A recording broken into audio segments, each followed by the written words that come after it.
NEET scholars, आज discuss करते हैं breathing and exchange of gases. NCERT class 11th chapter 17 breathing. Human में breathing rate कितना होता है? Breathing rate in human beings 12 to 18 times. Breathing rate 12 से 18 बार होता है 1 मिनट में। नेक्स्ट क्वेश्चन है, ब्रीथिंग कहते किसे हैं? Inhale of air and exhale of air from the lungs called breathing. Breathing में एटमॉस्फेयर से एयर लंग्स में जाती है और लंग्स से एयर वापस एटमॉस्फेयर में चली जाती है। इस प्रोसेस को ब्रीथिंग कहते हैं। Next point,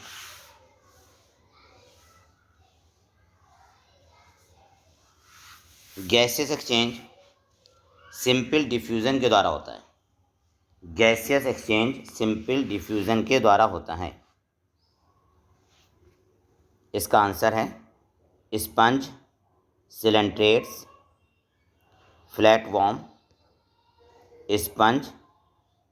sponge means Porifera, coelenterates और फ्लैट वॉर्म मतलब प्लेटिहेल्मिन्थेस। नेक्स्ट, अर्थवॉर्म में किस प्रकार का रेस्पिरेशन होता है? अर्थवॉर्म में कुटेनियस रेस्पिरेशन होता है। अर्थवॉर्म में कुटेनियस रेस्पिरेशन होता है। नेक्स्ट है इंसेक्ट्स में किस प्रकार का रेस्पिरेशन है? इंसेक्ट्स में ट्रैकियल रेस्पिरेटरी सिस्टम पाया जाता है। ट्रैकियल रेस्पिरेटरी सिस्टम पाया जाता है। नेक्स्ट क्वेश्चन, एक्वेटिक आर्थ्रोपॉड तथा मोलस्क में किस प्रकार का रेस्पिरेटरी सिस्टम होता है? ब्रैंकियल रेस्पिरेशन और gills found in aquatic arthropods and mollusc. Aquatic arthropod और मोलस्क में, मोलस्क कहते हैं जिसमें पाइला और यूनियो आते हैं। यूनियो समझ गए ना आप, सीप। इनमें गिल्स के द्वारा रेस्पिरेशन होता है जिसे ब्रैंकियल रेस्पिरेशन भी कहते हैं। वर्टिब्रेट में पीसीज में किस प्रकार का रेस्पिरेशन होता है? पीसीज में गिल रेस्पिरेशन होता है, ब्रैंकियल रेस्पिरेशन होता है। नेक्स्ट, एम्फीबियंस, बर्ड्स, रेप्टाइल और मैमल्स में किस प्रकार का रेस्पिरेशन होता है? ये क्वेश्चन इस तरह से भी पूछा जा सकता है कि टेट्रापॉड में किस प्रकार का रेस्पिरेशन होता है? टेट्रापॉड में पल्मोनरी रेस्पिरेशन होता है। टेट्रापॉड्स में पल्मोनरी रेस्पिरेशन होता है। टेट्रापॉड में एम्फीबियंस, रेप्टाइल, बर्ड्स और मैमल्स आते हैं। टेट्रापॉड सुपर क्लास हैं। नेक्स्ट,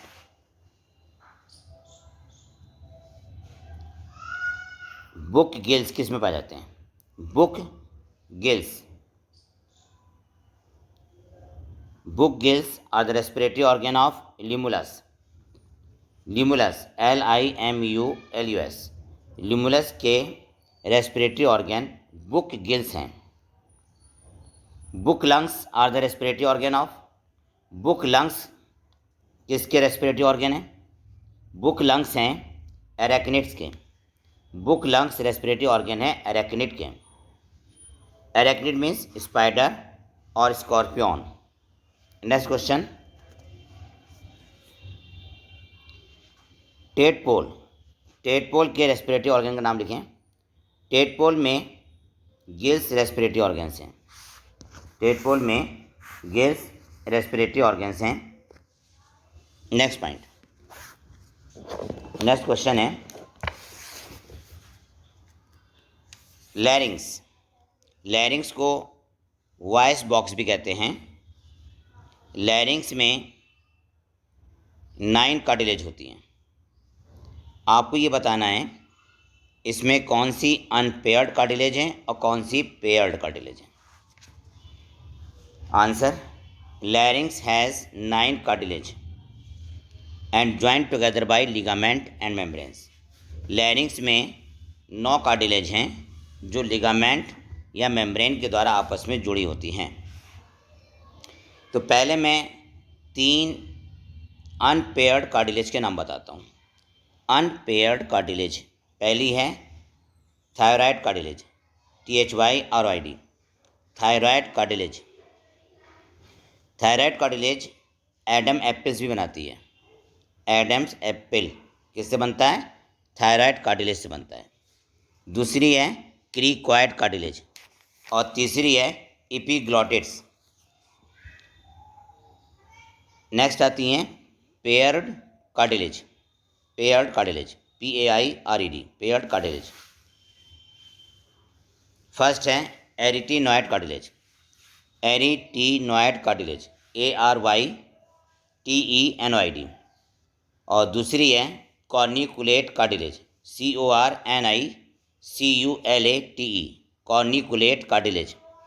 और तीसरी है cuneiform cartilage, cuneiform, CUNEIFORM, cuneiform cartilage. Next question, next question है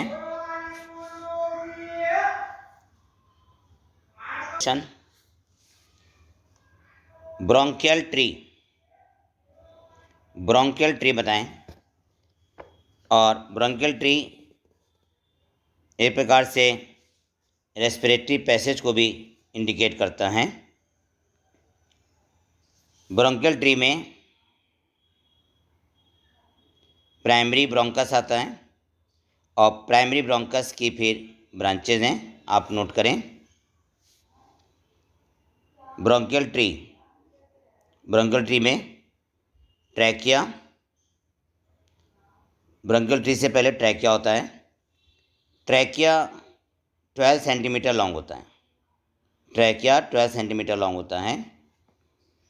ट्रैकिया में सी शेप कार्टिलेजिनस रिंग्स होती हैं जो कि हाइलिन कार्टिलेज की बनी होती हैं।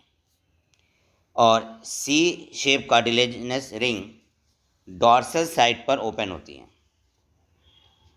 देखिए ट्रैकिया, ट्रैकिया डिवाइड होता है ब्रोंकाई में। ब्रोंकाई मतलब प्राइमरी ब्रोंकाई, उसके बाद सेकेंडरी ब्रोंकाई, फिर टर्शरी ब्रोंकाई, उसके बाद intra pulmonary bronchi, intra pulmonary bronchi, फिर उसके बाद ब्रोंक्यूल्स, उसके बाद लोबुलर ब्रोंक्यूल्स, लोब्यूलर ब्रोंक्यूल्स, फिर terminal bronchioles, respiratory bronchioles, alveolar duct. और एल्वुलर डक्ट खुलती है 2 to 11। देखिए एल्वुलर डक्ट ओपन होती है एट्रिया में, ATRIA, और एट्रिया ओपन होता है एल्वुलर सैक में, एल्वुलर सैक। और एल्वुलर सैक बना होता है एल्वुलाई का, एल्वुलर सैक बना होता है एल्वुलाई का। एल्वुलाई, एल्वुलाई किस टिश्यू का बना होता है? एल्वुलाई बना होता है स्क्वैमस एपिथेलियम का। एल्वुलाई स्क्वैमस एपिथेलियम का बना होता है। नेक्स्ट क्वेश्चन है राइट लंग्स में कितने लोब होते हैं? राइट लंग्स में 3 लोब हैं, सुपीरियर लोब, मिडिल लोब और इन्फीरियर लोब। सुपीरियर और मिडिल लोब के बीच में ट्रांसवर्स फिशर, मिडिल और इन्फीरियर लोब के बीच में ऑब्लिक फिशर होता है। लेफ्ट लंग्स में 2 लोब होते हैं, एक होता है सुपीरियर लोब और एक होता है इन्फीरियर लोब। लेफ्ट लंग्स में 2 लोब हैं, एक सुपीरियर लोब है और एक है इन्फीरियर लोब, जबकि राइट लंग्स में 3 लोब्स हैं। नेक्स्ट क्वेश्चन है,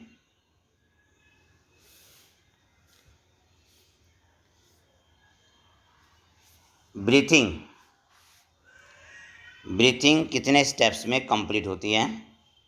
ब्रीथिंग में 2 स्टेप्स हैं, एक है इंस्पायरेशन और दूसरा है expiration. Next question,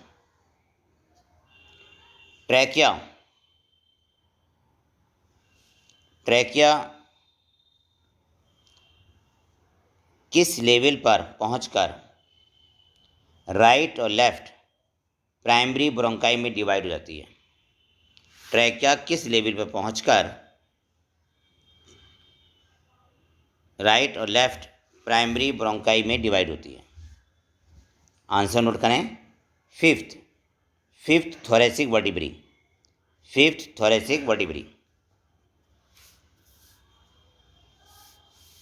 next question है, ब्रोंक्यूल्स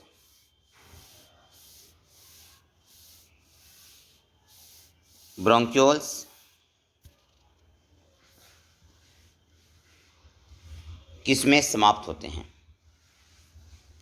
देखिए, ब्रोंक्यूल्स फाइनली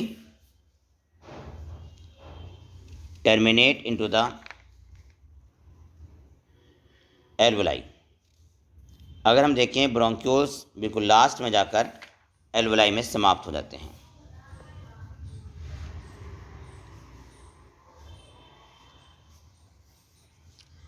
लंग्स, देखिए, लंग्स का फॉर्मेशन या लंग्स का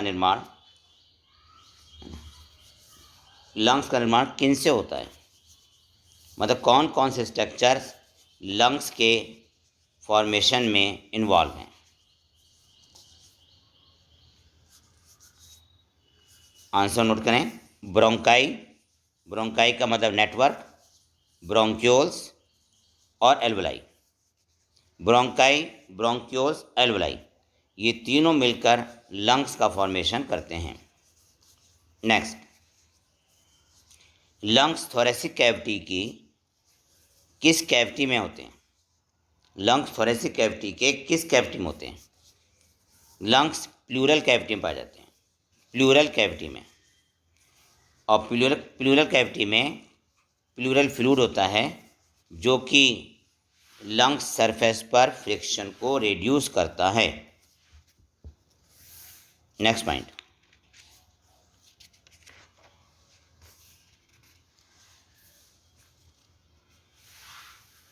नेक्स्ट क्वेश्चन है, गैसियस एक्सचेंज लंग्स के किस भाग से होता है?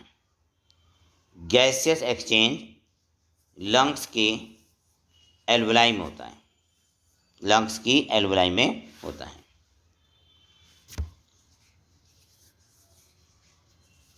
डायफ्राम ब्रीथिंग में कितने % रोल प्ले करता है?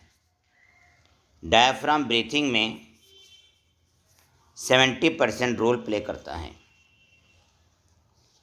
लंग्स में एल्वोलाई की संख्या कितनी होगी? लंग्स में लगभग 300 मिलियन एल्वोलाई होते हैं, 300 मिलियन एल्वोलाई होते हैं। नेक्स्ट, पूरे रेस्पिरेशन में कितने स्टेप्स हैं? नोट कीजिए, 5 स्टेप्स हैं। पहला स्टेप है ब्रीथिंग, दूसरा स्टेप है exchange of gases in lungs alveoli, और तीसरा है transport of gases by the blood, transport of gases by the blood, और फिर है diffusion of oxygen and carbon dioxide between blood and tissue, diffusion of oxygen and carbon dioxide between blood and tissue, और 5th steps हैं utilization of oxygen, utilization of oxygen, utilization of oxygen for catabolic reaction, for the catabolic reaction. Next question,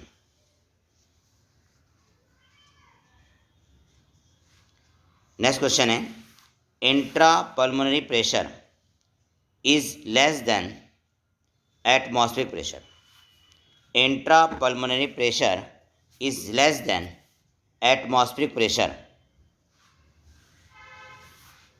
that is there is a negative pressure in the lungs, there is a negative pressure in the lungs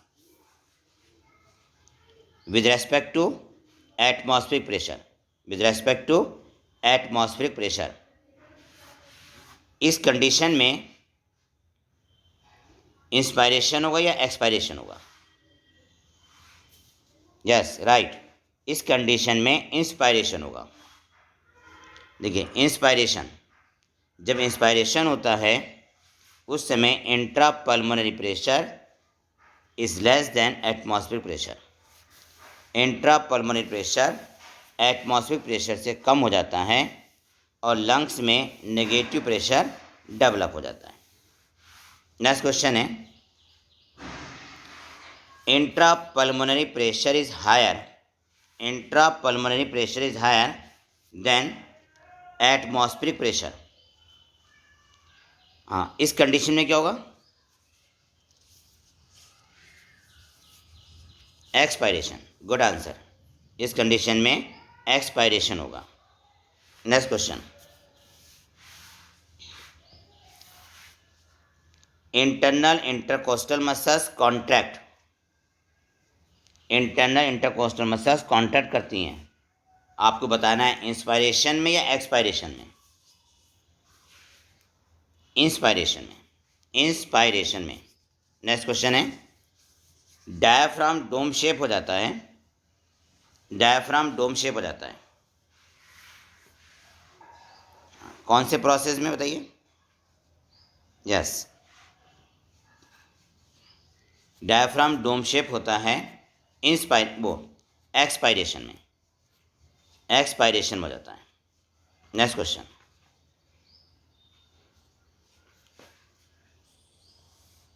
next question है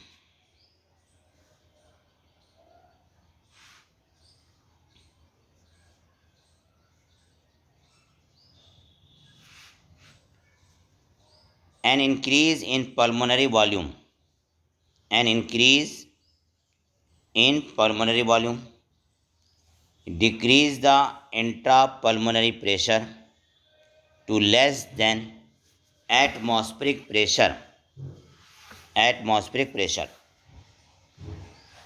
इस condition में बताइए क्या होगा? Inspiration होगा, good answer. Relaxation of diaphragm, relaxation of diaphragm and intercostal muscles return the diaphragm and sternum to their normal position,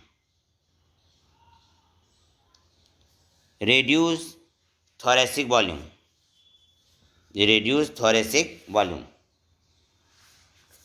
and pulmonary volume। इस condition में क्या होगा? इस कंडीशन में एक्सपायरेशन होगा, इस कंडीशन में एक्सपायरेशन होगा। नेक्स्ट क्वेश्चन, ब्रीथिंग मूवमेंट को या ब्रीथिंग को हम किस एपरेटस के द्वारा मेज़र करते हैं? Breathing movement can be estimated by spirometer. Breathing को स्पायरोमीटर के द्वारा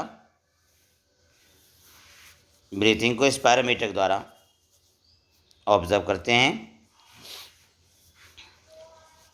पल्मोनरी फंक्शन का क्लिनिकल असेसमेंट भी स्पायरोमीटर के द्वारा होता है। नेक्स्ट क्वेश्चन, टाइडल वॉल्यूम कितना होता है? टाइडल वॉल्यूम 500 ml है। 1 मिनट का टाइडल वॉल्यूम कितना होगा? तो 1 मिनट के लिए टाइडल वॉल्यूम होता है 6000 to 8000 ml। Next, inspiratory reserve volume IRV, inspiratory reserve volume 2500 से 3000 ml है। 2500 ml से 3000 ml है। एक्सपायरेटरी रिजर्व वॉल्यूम कितना होता है? ERV, एक्सपायरेटरी रिजर्व वॉल्यूम 1000 से 1100 ml है। 1000 to 1100 ml। Next, residual volume कितना होता है? रेसिडुअल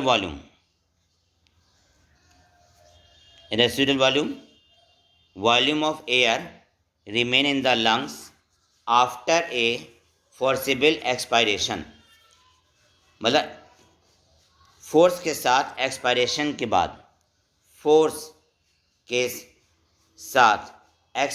के बाद, लंग्स में जो वॉल्यूम बचता है उसे कहते हैं रेसिडुअल वॉल्यूम। और ये वॉल्यूम होता है 1100 से 1200 ml। 1100 से 1200 ml। Next question, inspiratory capacity किसे कहते हैं? देखिए, इंस्पायरेटरी कैपेसिटी को IC से रिप्रेजेंट करते हैं और फॉर्मूला हो जाता है IC is equal to TV plus IRV।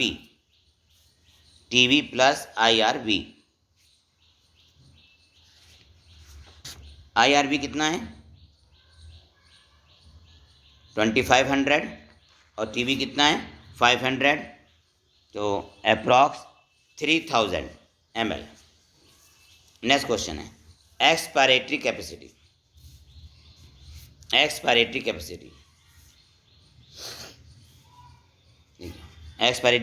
में TV प्लस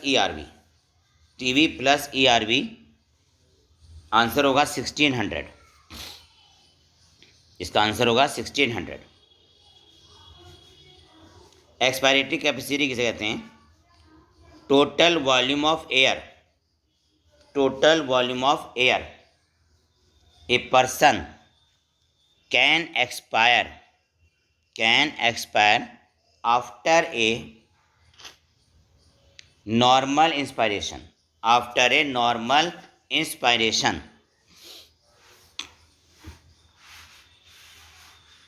इसी तरह से इंस्पायरेटरी कैपेसिटी किसे कहते हैं?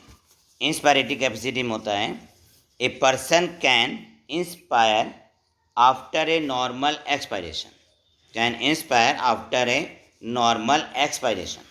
Next question, functional residual capacity किसे कहते हैं?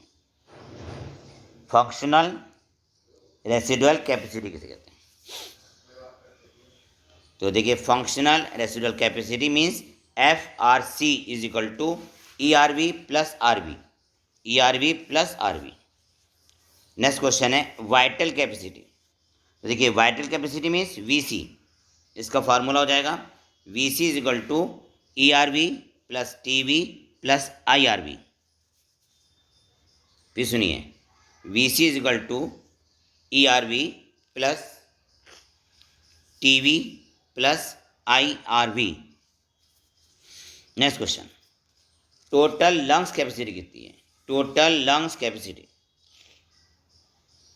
देखिए, vital capacity plus residual volume, या इसका दूसरा फार्मूला है RV plus ERV plus TV plus IRV। फिर से मिलाएं, RV ERV TV plus IRV. Next question,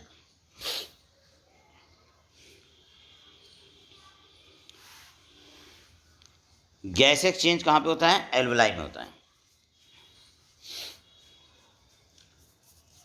partial pressure of oxygen in atmospheric air, in atmospheric air, answer है 159, 159। Partial pressure of carbon dioxide in atmospheric air 0.3, 0.3%। Partial pressure of carbon dioxide in atmospheric air, answer लिखें 0.3। Next, partial pressure of oxygen in lungs alveoli, answer लिखें 104, 104। Partial pressure of carbon dioxide in lungs alveoli, answer लिखें 40, 40। Next, partial pressure of oxygen in oxygenated blood, answer है 95। Partial pressure of carbon dioxide in oxygenated blood, answer लिखें 40 mmHg। Partial pressure of oxygen in deoxygenated blood, in deoxygenated blood, answer लिखें 40। Next, partial pressure of carbon dioxide in deoxygenated blood, in deoxygenated blood, answer लिखें 45, 45। Next, partial pressure of oxygen in tissue, partial pressure of oxygen in tissue, answer लिखें 40।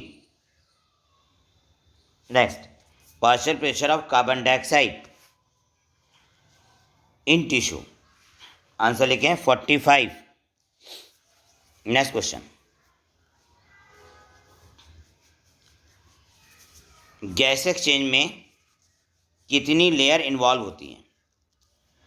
Gas exchange में 3 layer involve हैं।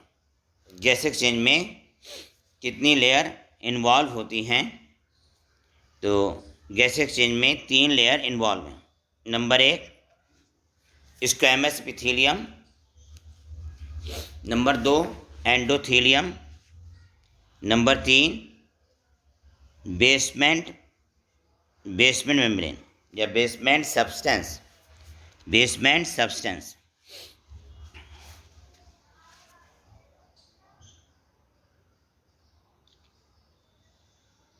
Next point,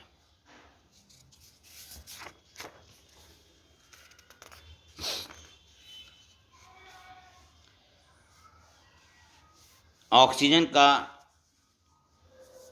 transport मुख्य रूप से किसके द्वारा होता है? 97% oxygen transported by RBC. RBC में हीमोग्लोबिन होता है, respiratory pigment. Haemoglobin quaternary protein है और ऑक्सीजन के ट्रांसपोर्ट का कार्य करती है, ऑक्सीजन को ट्रांसपोर्ट करती है। नेक्स्ट, 3% ऑक्सीजन ट्रांसपोर्ट किस तरह होता है? 3% ऑक्सीजन ट्रांसपोर्ट किस तरह होता है? नोट कीजिए, 3% oxygen is transported by 3% oxygen is transported through the plasma, 3% oxygen transport plasma के द्वारा होता है। Next,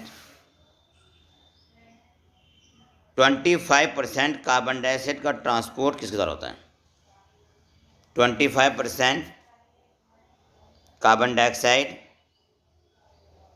transported by RBC, 25% carbon dioxide transported by RBC. Next, 70% carbon dioxide का ट्रांसपोर्ट किस फॉर्म में होता है? 70% carbon dioxide transport in the form of bicarbonate, 70% carbon dioxide transport in the form of bicarbonate. Next, plasma के द्वारा carbon dioxide का transport कितना होता है? 7% carbon dioxide transport through plasma, 7% carbon dioxide transport through plasma. Next,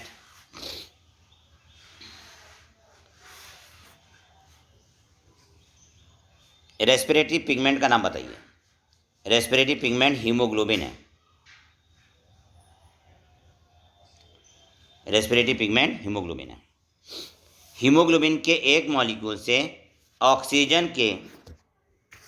के कितने molecule जुड़ते हैं? Haemoglobin molecule can carry A maximum of 4 molecule of oxygen. Haemoglobin का एक मॉलिक्यूल ऑक्सीजन के 4 मॉलिक्यूल को ले जाता है।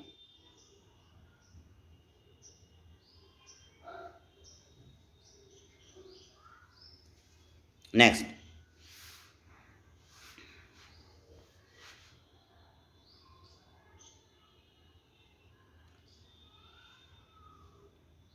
ऑक्सीजन के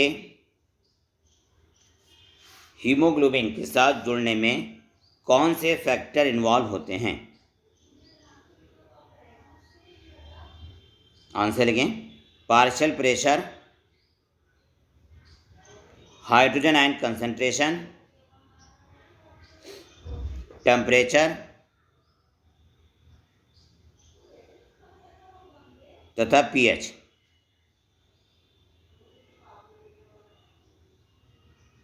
next question, oxygen dissociation curve. देखिए, ऑक्सीजन डिसोसिएशन कर्व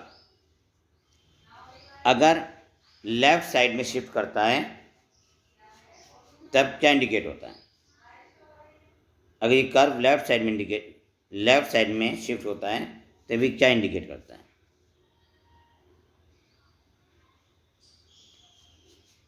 आंसर लिखें। ऑक्सीजन की हीमोग्लोबिन के साथ एफिनिटी बढ़ जाती है। ऑक्सीजन की हीमोग्लोबिन के साथ एफिनिटी बढ़ जाती है या हीमोग्लोबिन की मात्रा बढ़ जाती है।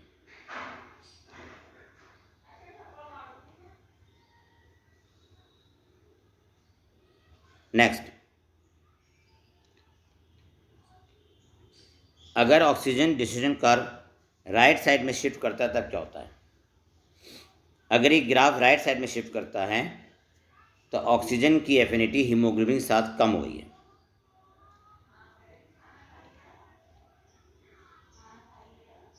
नेक्स्ट, अगर कार्बन डाइऑक्साइड की मात्रा बढ़ती है तब ऑक्सीजन डिसोसिएशन कर्व किधर जाएगा? देखिए, कार्बन डाइऑक्साइड की मात्रा बढ़ने पर ये ग्राफ राइट साइड में जाएगा। नेक्स्ट,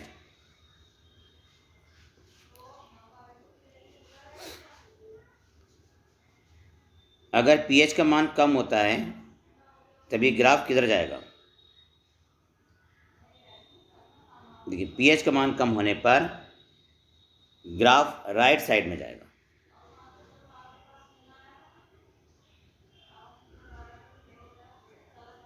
टेम्परेचर कम होने पर ऑक्सीजन डिसोसिएशन कर्व किधर जाएगा? टेम्परेचर कम होने पर oxygen dissociation curve left side में जाता है।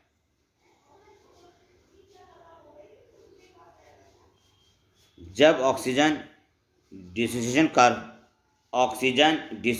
कर्व लेफ्ट साइड में जाता है तब ब्रीथिंग रेट कम हो जाता है।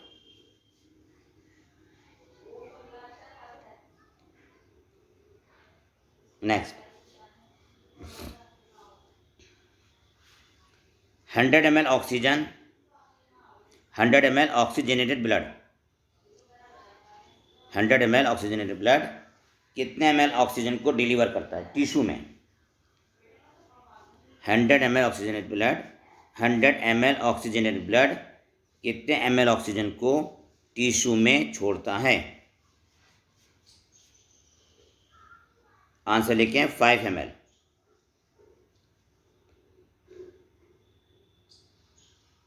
Next,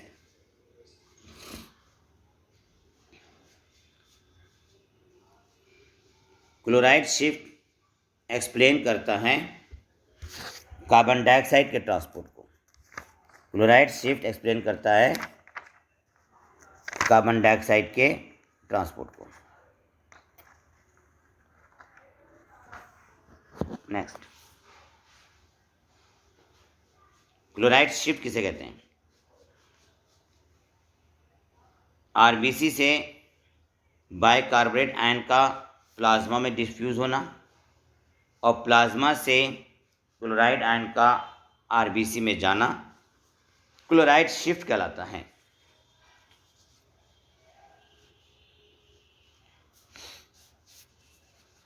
next, carbon dioxide haemoglobin के साथ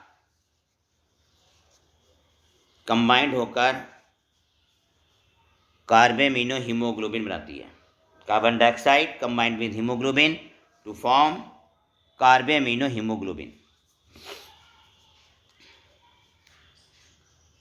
और ये लगभग 20 से 25% होता है। नेक्स्ट,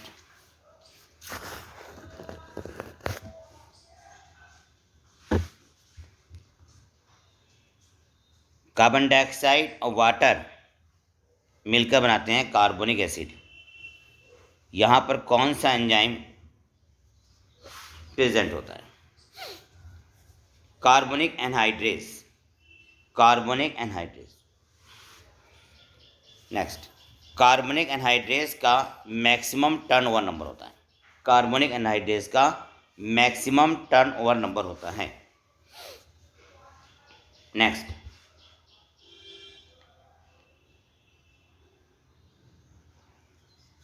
क्वेश्चन है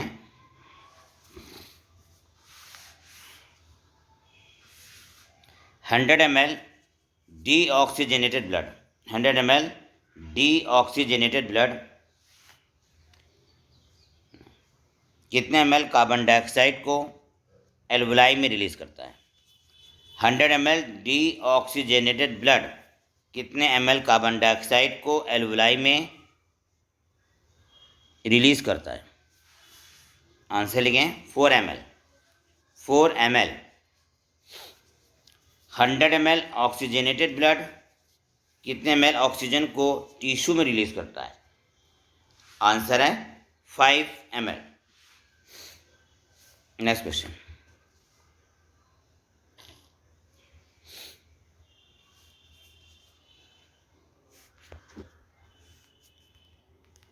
है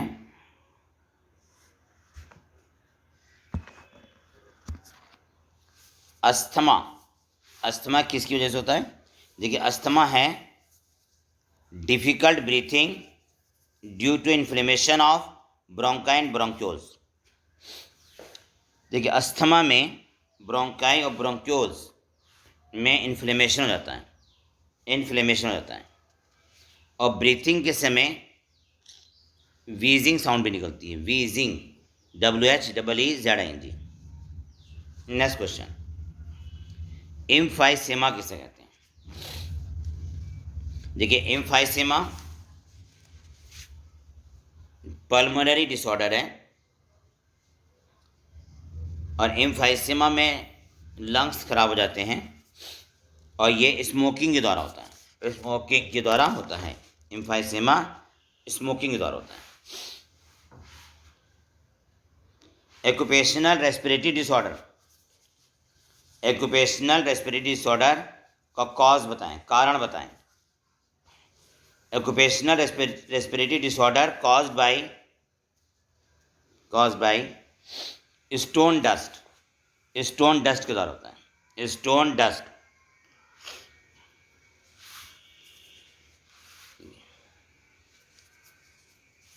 इन्फ्लेमेशन होने पर, देखिए occupational respiratory disorder, occupational OCCUPATIONAL respiratory disorder stone dust के द्वारा होता है।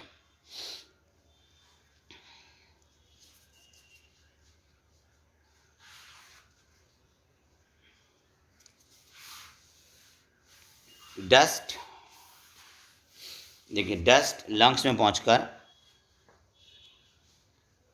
फाइब्रोसिस कॉज करती है, फाइब्रोसिस कॉज करती है।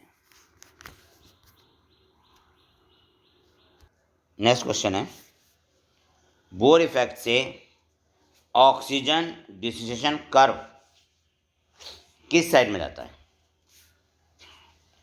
बोर इफेक्ट से oxygen dissociation curve right side में जाता है।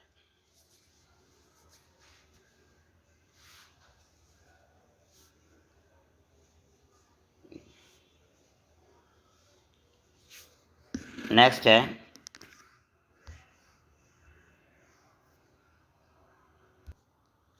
नेक्स्ट क्वेश्चन है हेल्डेन इफेक्ट, हेल्डेन इफेक्ट।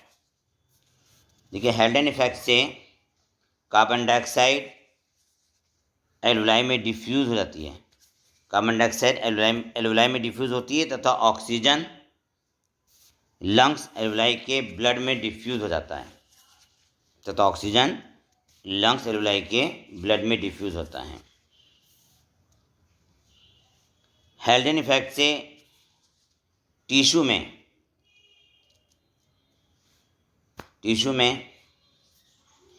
देखिए हेल्डेन इफेक्ट से टिश्यू में कार्बन डाइऑक्साइड हीमोग्लोबिन के साथ जुड़ जाती है और ऑक्सी हीमोग्लोबिन से ऑक्सीजन रिलीज हो जाती है, ऑक्सी हीमोग्लोबिन से ऑक्सीजन रिलीज हो जाती है। क्लोराइड शिफ्ट का दूसरा नाम क्या है? क्लोराइड शिफ्ट का दूसरा नाम है hamburger phenomenon, hamburger phenomenon.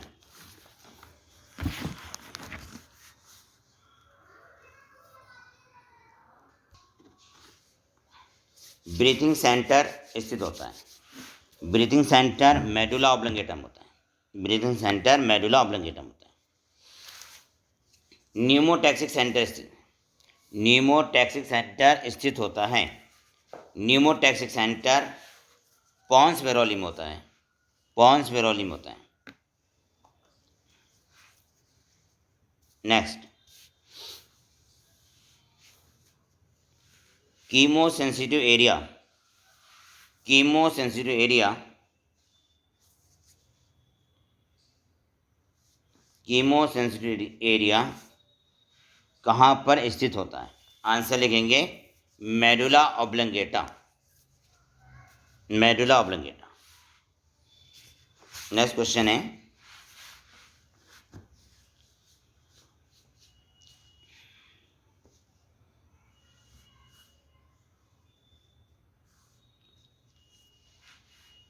Pneumotaxic centre, pneumotaxic centre inspiration का ड्यूरेशन कम करने के लिए इम्पल्स भेजता है। न्यूमोटैक्सिक सेंटर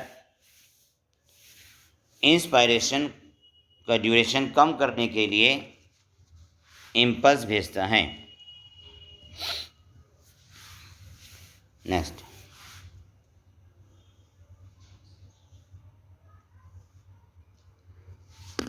नेक्स्ट है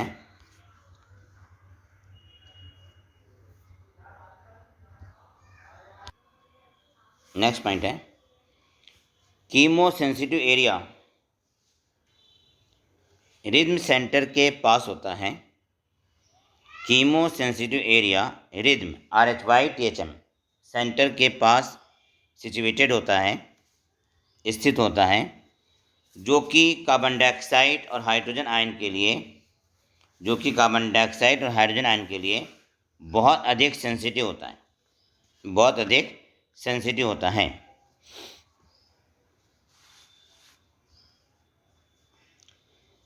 जब कार्बन डाइऑक्साइड और हाइड्रोजन आयन बढ़ने लगते हैं तब ये न्यूमोटैक्सिक सेंटर को एक्टिवेट करता है।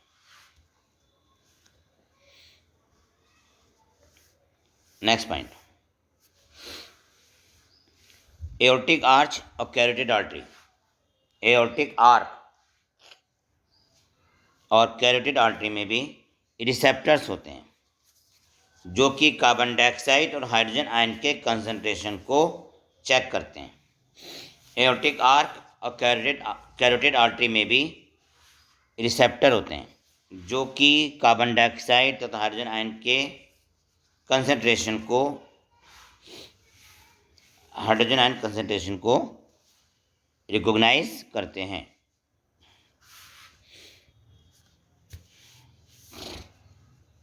नेक्स्ट पॉइंट है, ऑक्सीजन का रेस्पिरेटरी रिदम के रेगुलेशन में कोई रोल नहीं है।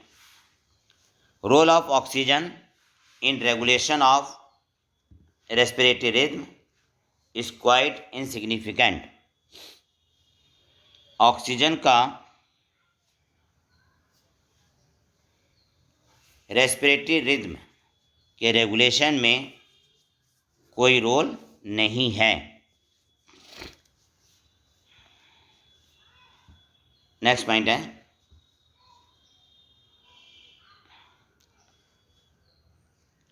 नेक्स्ट क्वेश्चन था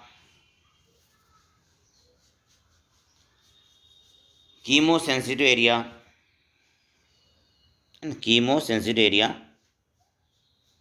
कहाँ पर होते हैं। तो कीमो सेंसिटिव एरिया एक तो होता है रिदमिक सेंटर के पास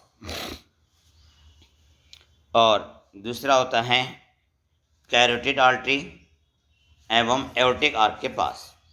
कैरोटिड आर्टरी और एओर्टिक आर्क के पास होता है।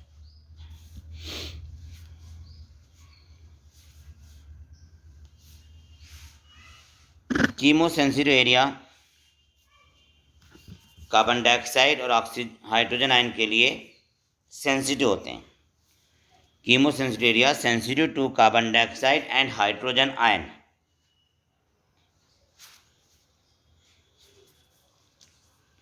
नेक्स्ट पॉइंट, हेरिंग-ब्यूरर रेफ्लेक्स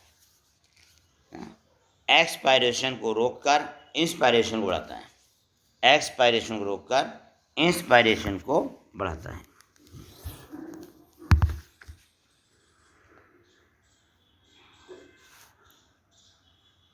ये टेस्ट यहाँ पे कंप्लीट होता है।